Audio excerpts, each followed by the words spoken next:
আল্লাহ এই জন্য বলে ইন্নামা ওয়ালিয়ুকুমুল্লাহু ওয়া রাসূলুহু ওয়াল্লাযীনা আমানুল্লাযীনা ইউকিমুনাস সালাতা ওয়া ইউতুনাজ যাকাতা ওয়া হুম রাকিউন। এ দুনিয়ার মানুষ, তোমাদের বন্ধু হলো আল্লাহ তার রাসূল এবং ঈমানদারগণ। ঈমানদার কারা? যারা জমিনে সালাত কায়েম করে, যাকাত প্রদান করে, আল্লাহ রাব্বুল আলামিনের জন্য সব সময় বিনয়ী হয়ে থাকে, মাওলার প্রেমে পড়া হয়ে যায়, মাওলার প্রেমে পড়া হয়ে যায়।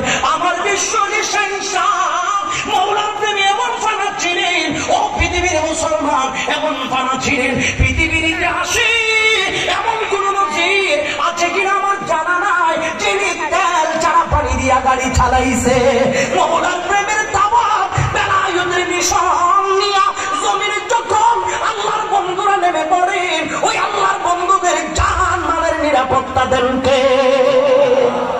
বন্ধু আমার, রব্বুল আলামিনের দরবারে তারা সব সময় বিনয়ী। এজন্য আল্লাহ বলে, ও বান্দা, তোমরা বন্ধু আল্লাহ রাসূলের পরে বানাইলে ঈমানদারকে বানাও, ঠিক কি না?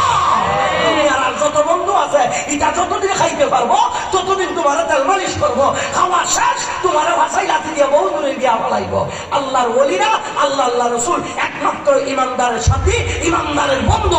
আজকে বিশ্ব ঈশা গৌসুল আযম ভান্ডারীর রূহানি সন্তান, রূহানি বাচ্চা যারা নির্দ্বিধায় বান্দারির গোলামি করো, বান্দারি বুঝবে আমার কি অবস্থা হবে। আসসালামু আলাইকুম ওয়া রাহমাতুল্লাহ।